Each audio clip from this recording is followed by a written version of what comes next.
Paz, em nosso curso básico de vida cristã, estamos no livro 11, Epístolas Paulinas 3, capítulo 8, 1 Timóteo, parte 2. Amados, no tópico 1, como combater a apostasia, foi tratado os seguintes assuntos. Como Timóteo deveria reagir às doutrinas dos falsos mestres de Éfeso? Qual a definição de Paulo de uma verdadeira viúva? E hoje, no tópico 2, conselho para o homem de Deus. Amados, observe, os historiadores nos dão conta de que, no tempo de Paulo, 1/3 da população do Império Romano se constituía de escravos. Isso seria aproximadamente 60 milhões de pessoas. Paulo sabia como era importante Timóteo saber e aconselhar escravos crentes. Paulo aconselha que o escravo que tiver senhor descrente, que o honre. Está no capítulo 6, versículo 1 e 2. Este mesmo princípio é válido para o relacionamento empregado-patrão nos dias de hoje. Então, muitos escravos da igreja de Éfeso também tinham senhores crentes. E Paulo os adverte a respeitar os seus senhores e servi-lo bem, lembrando-lhes que são irmãos em Cristo. Paulo já escrevera para este mesmo grupo de crentes, lembrando-lhes que qualquer trabalho deve ser feito como ao Senhor e não como aos homens. Está lá em Efésios, no capítulo 6, verso 7. Paulo queria que Timóteo soubesse as características de um falso mestre, as quais o apóstolo alista.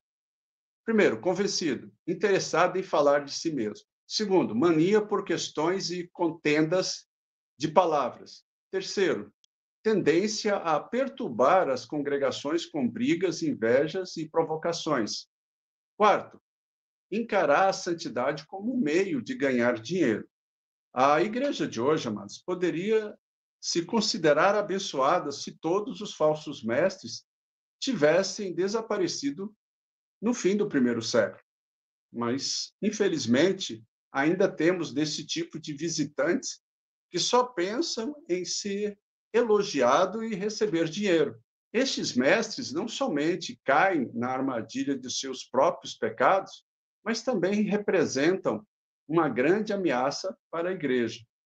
Paulo lembra Timóteo que a satisfação interior procede de uma vida santa perante Deus e de servir ao Senhor. Vale muito mais do que riqueza material. Então, observa, mas talvez, cogitação, tá? Talvez as finanças de Timóteo não fossem animadoras, consistindo somente de comida e roupa. Mas Paulo o encoraja a se contentar com o que Deus lhe deu. E o aconselha a não se deixar tentar em abandonar o ministério ou usá-lo somente para fins lucrativos. Paulo chama o amor ao dinheiro de raiz de todos os males. Observe bem que não é somente a possessão de dinheiro que é má, mas o desejo excessivo e descontrolado que conduz o homem aos mais diferentes tipos de pecados.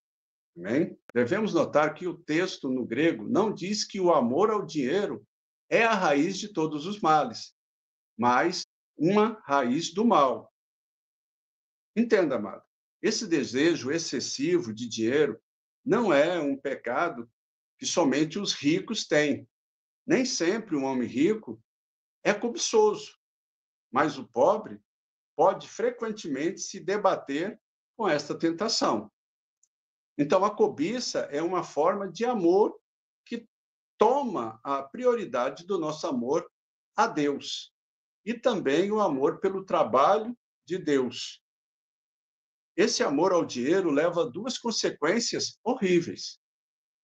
Primeiro, leva o homem a se desviar da fé, comprometer seus princípios cristãos em busca de dinheiro.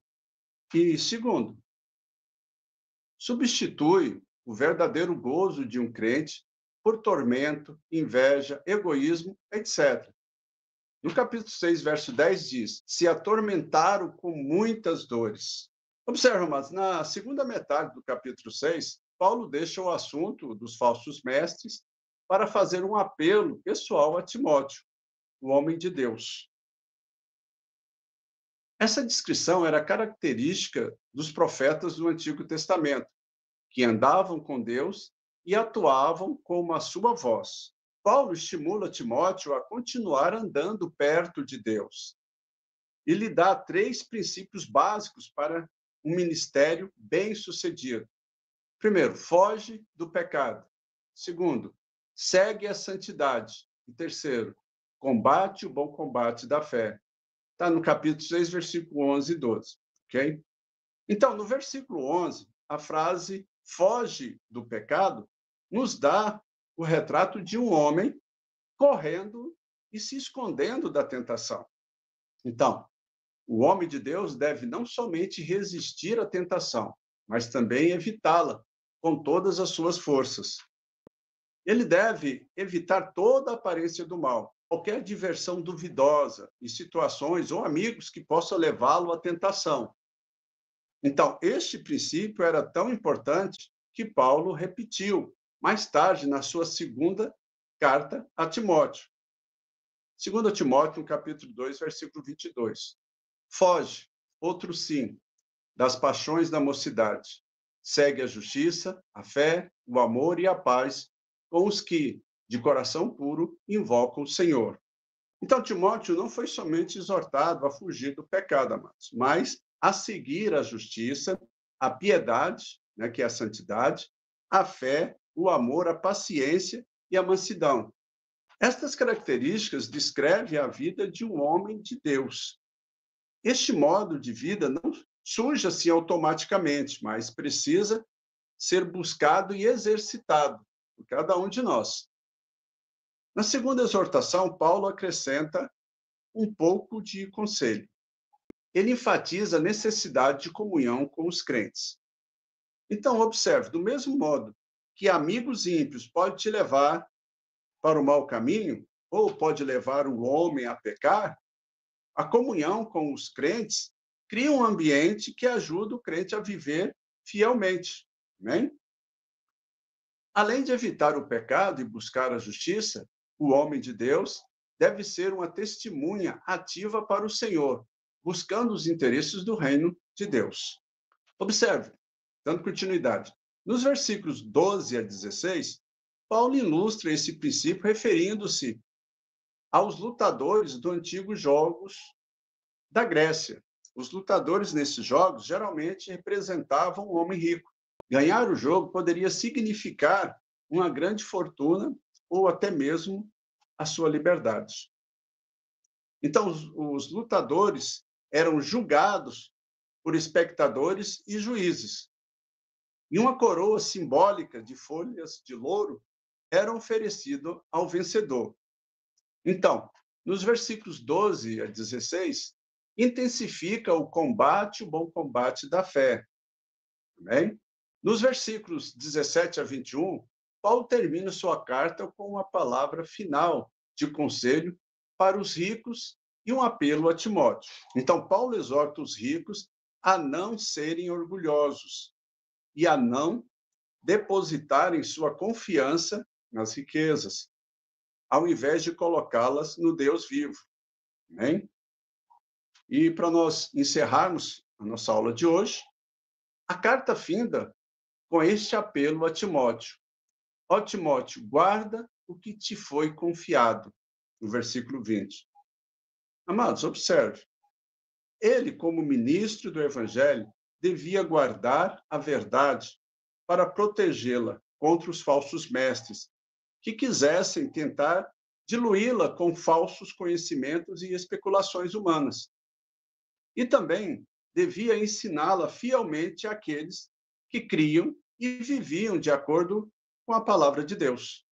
Amém? Então, na próxima aula, capítulo 9, 2 Timóteo. Tópico 1, introdução à epístola de 2 Timóteo. Vamos responder as seguintes questões. Qual o contexto histórico de 2 Timóteo? Qual o tema de 2 Timóteo? Amém, amados? Então, observe. Paulo orienta o seu discípulo como se proceder em diversas situações. E nós também devemos entender as orientações da palavra de Deus para nós nos sairmos bem em todas as dificuldades e situações. Que nós possamos usar essa palavra, amados, para evangelizar, para levar as pessoas, né, os nossos amigos, conhecidos, familiares, a ter um encontro com o Senhor. Porque essa é a nossa missão, essa é a nossa responsabilidade, né? Então, quando Paulo deixa esse conselho para Timóteo, que nós devemos guardar o que foi confiado a nós devemos fazer isso.